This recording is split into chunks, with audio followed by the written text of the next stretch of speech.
Olá, pessoal, tudo bem? Aqui é o Felipe. Bem-vindos à nossa primeira aula, né, do nosso curso de evidências na semiologia cardiovascular, tá? Como falei lá na apresentação, no vídeo anterior, se você ainda não assistiu, volta lá, assiste. Eu sou médico, sou mestrando pela Universidade Federal de Sergipe, sou aluno do professor José Augusto Barreto, tá? A ideia aqui com esse curso da gente vão ser algumas aulas para apresentar alguns aspectos da medicina baseada em evidências, tá? E a gente resolveu focar na semiologia cardiovascular, tudo bem? Para essa primeira aula, nós vamos falar aqui sobre os fundamentos da precisão diagnóstica e o raciocínio bayesiano. Para quem já ouviu falar, ótimo, muito bem, parabéns. E para quem nunca ouviu, a gente vai apresentar agora porque é um tipo de raciocínio que a gente usa muito na prática, às vezes até de forma implícita, sem toda essa formalidade enfim, de teoremas ou de cálculos objetivos, mas que a gente faz constantemente como médicos na prática, tá? Para iniciar, a gente vai falar sobre. Eu trouxe aqui para vocês um caso clínico, tá? Que é do senhor Hélio. Ele é um paciente de 67 anos, um idoso, tabagista, hipertenso, já diagnosticado, que vem para a gente no ambulatório, na atenção primária, com um quadro de uma dispneia progressiva, de classe funcional NIRA 2, há cerca de 2 meses, tá? Ele nega dor no peito. Do exame físico inicial, a gente vê que é um paciente com um IMC já para obesidade, tá?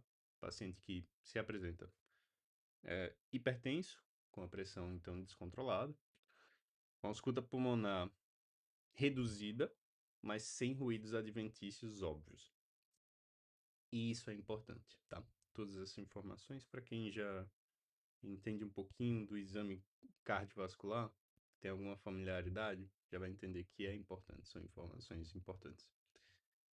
E a ausculta cardíaca é uma ausculta cardíaca rítmica, sem nenhum sopro audível, sem nenhum outro som também percebido no exame. E sem edema de membros inferiores, certo? Inicialmente, o que é que a gente poderia pensar nesse paciente? Olha só, é um paciente que é idoso, ele é tabagista, hipertenso, que vem com a dispneia progressiva. Objetivamente é isso. Então, um idoso com esse passado que vem com dispneia. Quando a gente pensa em dispneia, que abre a caixinha de diagnóstico diferencial e a gente vai pensar em dois sítios primários, né? Coração e pulmão. E ele tem fatores de risco para os dois, né? O spoiler é que, como ele é um paciente, como a gente aqui está numa aula voltada para cardiologia, falando de cardiologia, a gente vai focar mais nele, mas se aplicaria facilmente a parte da pneumologia também, tá? Então, pensando nessas duas caixinhas de coração e pulmão, o exame da gente, ele tem que ser direcionado para tentar achar sinais e sintomas achados de exame físico que me norteiem mais para um lado do que o outro.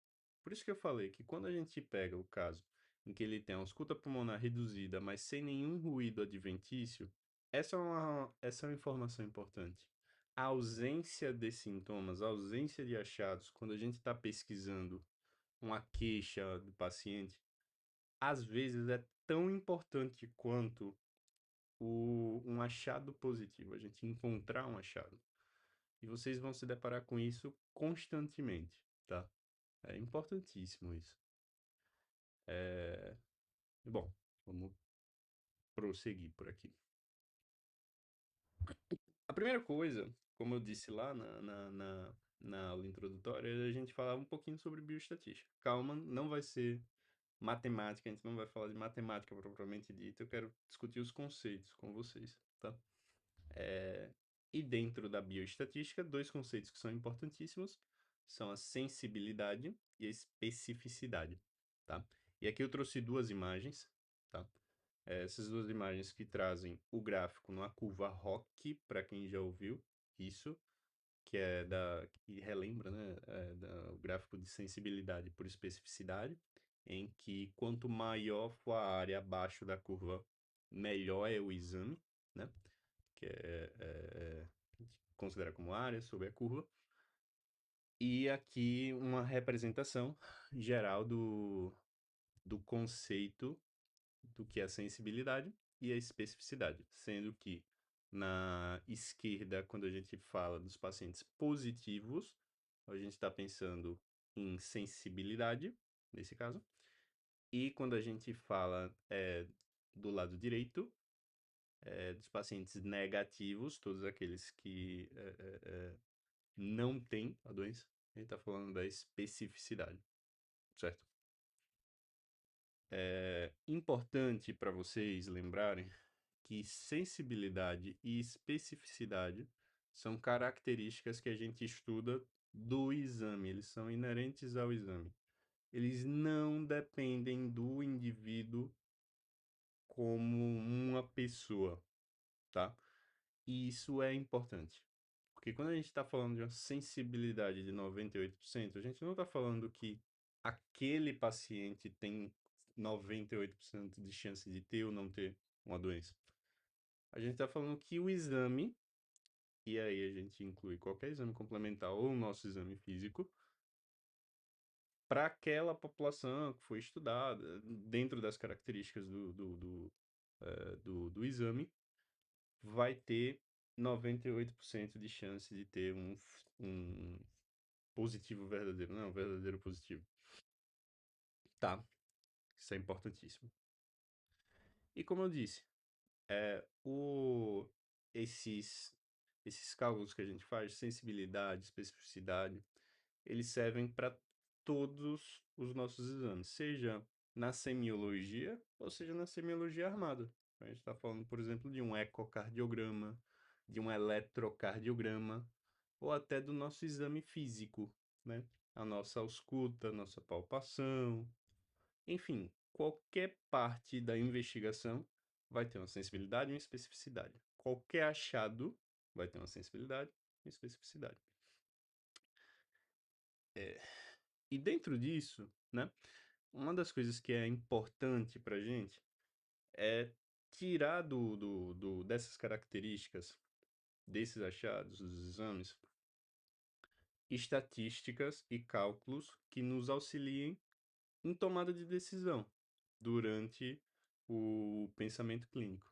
E aí que vem uma incorporação de um pensamento de um matemático, o Bayes, Thomas Bayes, com as estatísticas bayesianas, tá? A primeira coisa, só para a gente voltar um pouquinho, é em relação ao o que a gente chama de razão de verossimilhança, que aí no slide está trazendo como LR, que é a likelihood ratio, desculpe, que pode ser positivo ou negativo. Então a gente vai ter uma razão de verossimilhança positiva e uma razão de verossimilhança negativa, que a gente obtém com essas fórmulas, tá? E utilizando a estatística bayesiana, em que a base do pensamento é que a gente tem uma probabilidade antes de realizar uma observação, uma probabilidade pós a gente realizar essa observação, que no nosso caso vai ser o exame, seja o exame físico, seja o exame complementar, e uma razão de verossimilhança que vai ou aumentar ou diminuir essas probabilidades. Então, simplificando, quando a gente está pensando no paciente, para nossa tomada de decisão, o que a gente quer é a probabilidade final, né? A probabilidade pós-teste. É essa que vale para a gente, né? A gente quer saber, no final das contas, se meu paciente tem ou não tem aquela condição, aquela doença, né? E a gente vai obter essa informação a partir do pensamento bayesiano, multiplicando a nossa probabilidade pré-teste e a nossa razão de verossimilhança, tá? E isso é importante porque a gente consegue obter utilizando de forma na prática médica pelo que a gente chama de nomograma de Fagan, né? De Fagan. Fagan foi um médico de 1975 que trouxe, incorporou o pensamento das teorias de Thomas Bayes e deixou isso de uma forma prática para a gente na clínica, né? E esse nomograma, ele é basicamente um gráfico em que a gente tem dois eixos. O eixo da esquerda inicial, que é a probabilidade pré-teste, que eu já vou chegar em como a gente pensa ou calcula ela. É a nossa razão de verossimilhança, aí no meio, o likelihood ratio, que vocês veem que vai de 0,001 até 1000, e a nossa probabilidade pré-teste. Nosso objeto de estudo acaba sendo a probabilidade pré-teste. Desculpe, pós-teste, certo? Isso é o que vai definir nossa tomada de decisão no final do dia. Tá? E como é que a gente faz para calcular elas? Vamos lá. Pensando numa probabilidade pré-teste, a gente estima. A gente sempre utiliza estimativas numa probabilidade pré-teste. Vamos supor que vocês tenham um paciente que tem um quadro gripal, né? Durante a pandemia de Covid, ali na época de 2020, que vocês considerem como sendo definitivamente um quadro gripal. E com definitivamente, vamos supor uma probabilidade de ser um quadro gripal de, 99%. Vamos supor, nesse ponto de cá, tá bem? E aí, a gente faz um teste, como por exemplo, à época, um PCR para COVID, para saber se esse paciente tem ou não um quadro gripal causado pelo vírus da COVID-19. E vamos supor que a partir das características do exame, no caso um PCR, a gente calcule que a razão de verossimilhança seja, vou voltar aqui, positiva, né? No nosso caso, que a gente está querendo confirmar esse exame com a sensibilidade aqui para o PCR para COVID de 80%, tá? E uma especificidade muito, muito alta de, por exemplo, aqui, 99%, vamos supor, tá bem? A partir disso daqui, quando a gente vem para os cálculos dessas probabilidades, a gente tem, como eu disse lá, uma sensibilidade de 80%, que aqui no cálculo vai vir como 0,8, sobre, que é positiva, né? 1 menos a especificidade, que vai ser de 0,98, tá? Logo, nossa razão de verossimilhança positiva vai ser de 0,8 sobre 0,02, tá? Que vai nos dar uma razão de verossimilhança de 40. E já adianto para vocês, isso aqui é um número muito alto, muito alto. Em geral, os cortes da gente ficam no 10 e no 0,1, sendo que de 10 em diante a gente tem uma probabilidade, um aumento de probabilidade muito alto e que de 0,1 para baixo a gente tem uma diminuição que basicamente nos permite já excluir, né, nossa hipótese diagnóstica.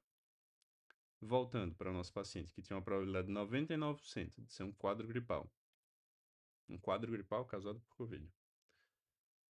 A gente achou aqui a razão de verossimilhança de 40, vamos supor que seja aqui, que traça uma reta que não vai ficar muito reto, tá, pessoal? Passando por esse valor e vai ver onde é que vai bater. Ó, vejam só. A gente saiu de uma probabilidade pré-teste de 99% para 99,9, quase. Ótimo. E daí vocês podem me perguntar, tá, Felipe, nesse caso, esse caso específico que a gente viu agora, o que é que mudou em nosso pensamento? Eu te respondo absolutamente nada. Você estava com um paciente com um quadro gripal no meio de uma pandemia por Covid, em que seu teste veio positivo. Você saiu de uma probabilidade de 99% para uma probabilidade de 99,9%. Não muda nada. Parabéns. Foi um teste praticamente perdido, descartado, né? Mas vamos supor que a gente tivesse esse mesmo caso clínico, mas que agora pense que a probabilidade de ser Covid seja baixa, né? Seja de 25%, por exemplo. Nesse mesmo teste, em que a gente já sabe que a razão de verossimilhança, likelihood ratio é de 40, é muito alto. Se a gente pegar um paciente que tem uma chance baixa relativa de 25% e fizer esse mesmo cálculo, opa, olha só, veja só, a gente sai de uma probabilidade pré-teste de 25 e chega a quase 97%. Isso, isso aqui muda a nossa tomada de decisão. Isso faz toda a diferença, tá? E é isso que eu quero que vocês entendam. Às vezes, a gente tem um paciente com a probabilidade pré-teste tão alta que o exame, ele não tem nada a acrescentar. E pelo contrário, ele poderia até ser maléfico, né, pra gente. E, por exemplo, né, de novo aqui, se a gente tivesse aquele mesmo paciente, sensibilidade aqui, vamos lá, negativa, né? 1 - 0,8 sobre 0,98. Vejam só.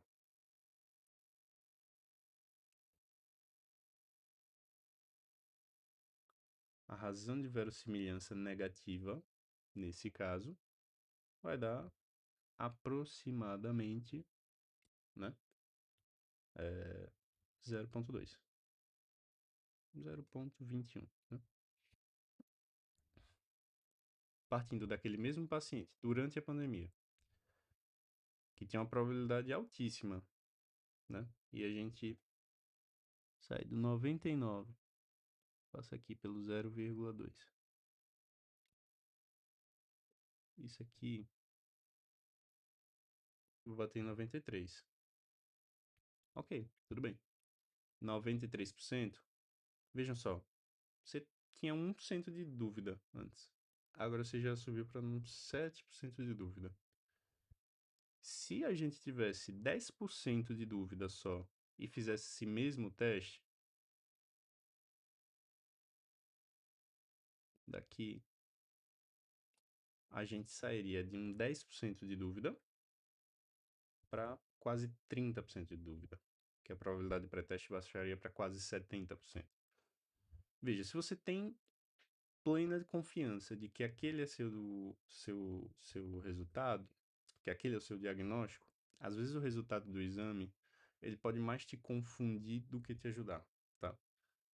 E é um pensamento que eu quero que fique para vocês, tá bem? E do mesmo jeito, se você tiver um paciente com a probabilidade pré-teste muito, muito baixa, por exemplo, que o 0,01, né? E que passe por esse mesmo exame, que ele venha positivo. Ah, bom, passando aqui, a sua probabilidade não aumentou muita coisa. Ela saiu de um 0,01 para vamos supor 0,1, 10%. O aumento matemático é relevante, é importante?